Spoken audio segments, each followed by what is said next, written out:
నమస్తే, welcome to reflection news. నేను శర్మ. మనకి ఇక్కడ ఒక శుభవార్త.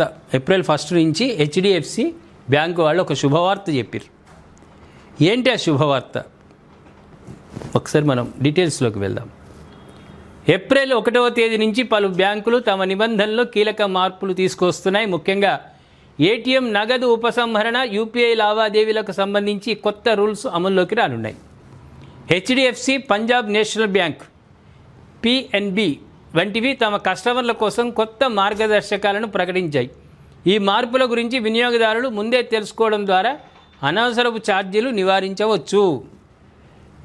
హెచ్డిఎఫ్సి బ్యాంక్ తన ఏటీఎం లావాదేవీల లెక్కింపు విధానంలో మార్పు చేసింది. ఇప్పటివరకు డెబిట్ కార్డు ద్వారా ఏటీఎంలో తీసిన నగదును మాత్రమే ఉచిత లావాదేవీల పరిమితిలో లెక్కించేవారు.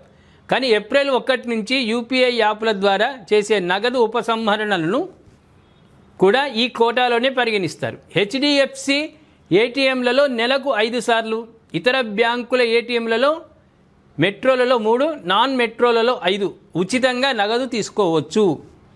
ఈ పరిమితి దాటితే ప్రతి లావాదేవీకి ₹23తో పాటు పన్నులు చెల్లించాల్సి ఉంటుంది. మరోవైపు పంజాబ్ నేషనల్ బ్యాంక్ కొన్ని డెబిట్ కార్డులపై రోజువారీ నగదు ఉపసంహరణ పరిమితిని తగ్గించింది.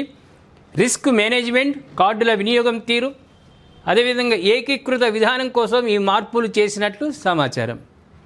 తాజా రూల్స్ ప్రకారం పిఎన్బి కస్టమర్ల తమ డెబిట్ కార్డు రకాన్ని బట్టి రోజుకు గరిష్టంగా 50,000 నుంచి 75,000 వరకు నగదును తీసుకోవచ్చు. గతంలో 1,00,000 వరకు నగదు ఉపసంహరణకు అనుమతి ఉన్న కార్డుల పరిమితిలో కూడా కోత పడింది. ఇక జియో పేమెంట్స్ బ్యాంక్ తన కస్టమర్ల కోసం క్యూఆర్ కోడ్ స్కాన్ చేసి బ్యాంకింగ్ కరస్పాండెంట్ల ద్వారా నగదును తీసుకునే కొత్త సౌకర్యాన్ని అందుబాటులోకి తెచ్చింది. అలాగే ఏప్రిల్ 1 నుంచి రూపే ప్లాటినం డెబిట్ కార్డులపై ఉచిత ఎయిర్పోర్ట్ లాంజ్ యాక్సెస్ పొందాలంటే వినియోగదారులు నిర్దేశిత మొత్తంలో ఖర్చు చేయాలనే కొత్త నిబంధనను national payments corporation of India NPCI తీసుకొచ్చింది. ఈ నేపథ్యంలో కస్టమర్లు తమ బ్యాంకుల తాజా నిబంధనలు తెలుసుకొని అనుకూలంగా అంటే ఇప్పుడు తెలుసుకొని దాని విధంగా మనం వ్యవహరించడం చాలా మంచిది. ఒక రకమైనటువంటి శుభవార్త.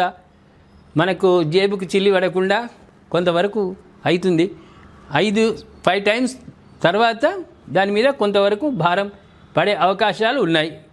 ఆ లెక్కన పాత లెక్కన చూసుకుంటే ఇది తక్కువే. ఇది ఒక రకమైన శుభవార్త. ఇంకా చాలా మార్పులు రావాలి. ఒకప్పుడు 10,000 కోసం బ్యాంకులో లైన్లో నిలబడ్డాం మనం. ఎప్పుడైతే నోట్ల రద్దు తర్వాత పేటీఎం, గూగుల్ పే ఇవన్నీ మార్కెట్లోకి వచ్చినాక ఆశ్చర్యపోయినాం. జేబులో పైసలు లేకుండా ఎలా ఉండగలుగుతామని. ఇప్పుడు అదే ఈజీ అయిపోయింది. బస్సు ఎక్కినా చిల్లర సమస్యకు స్కాన్ చేస్తున్నాం. పండ్ల షాపుకు పోతే స్కాను, చిల్లర సమస్య తయారైంది. అట్లా ప్రతి దగ్గర స్కాన్ చేస్తున్నాం.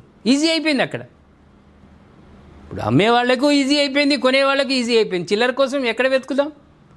అంటే మనకు బ్యాంకింగ్ వ్యవస్థలో డబ్బు రూపంలో ఎన్ని సౌకర్యాలు ఉన్నాయో అంత మనకు ట్యాక్స్ రూపంలో పడతాయి. సేవలు చేస్తున్నారు కదా, సేవలు అందిస్తున్నారు కదా, సులభతరం చేస్తున్నప్పుడు దాని తగ్గట్టు ప్రతిఫలం అందించాల్సి ఉంటుంది.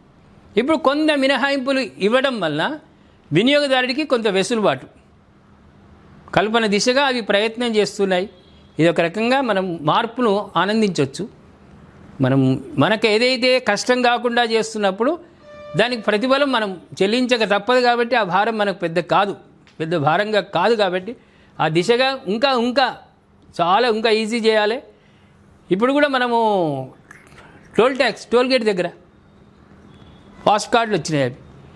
ఇంత ఫాస్ట్గా వెళ్ళిపోతున్నాం మనం, సెకండ్లలో వెళ్ళిపోతాం లైన్లో నిలబడకుండా.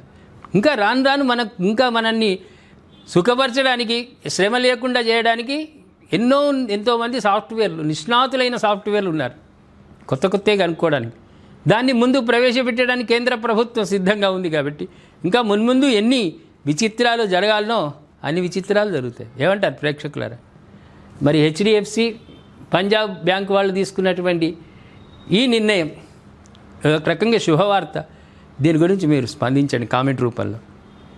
అదేవిధంగా సబ్స్క్రైబ్ చేసుకోండి, షేర్ చేయండి. ఈ నెల 29వ తేదీ ఆదివారం మన రిఫ్లెక్షన్ ఛానల్ ద్వారా మనం నిర్వహిస్తున్న 4వ కాంక్లేవ్, అలాగే వరుసగా 3వ సనాతన కాంక్లేవ్ను మనం జరుపుకోబోతున్నాం. గత 2 సంవత్సరాలుగా మనం నిర్వహించిన కాంక్లేవ్స్ ఏ స్థాయిలో జరిగాయో మీ అందరికీ తెలుసు. అద్భుతమైన వక్తలు, వివిధ అంశాల మీద లోతైన చర్చలు, వీటన్నిటిని మించి సనాతన అవార్డ్స్ పేరుతో క్షేత్ర స్థాయిలో నిశ్శబ్దంగా ధర్మం కోసం పనిచేస్తున్న వీరులను మనం గౌరవించుకున్నాం. ఇంకా వైభవంగా ఈ కార్యక్రమాన్ని మనం నిర్వహించుకోబోతున్నాం. మనం చేస్తున్న ఈ భారీ కార్యక్రమాలకు ఖచ్చితంగా ఆర్థిక వనరుల అవసరం ఉంటుంది. గత 3 కాంక్లేవ్స్ కూడా ఎన్నో కష్ట నష్టాల కోర్చి మనం చేసుకున్నాం. ఒక జాతీయవాద ఛానల్కు యాడ్స్ ఇవ్వడానికి కూడా ఈరోజు కార్పొరేట్ సంస్థల దగ్గర నుంచి చిన్న వారి దాకా అందరూ వెనకాడుతున్నారు. ఈసారి సనాతన కాంక్లేవ్ విజయవంతం కావడానికి మీ సహకారం కోరుతున్నారు.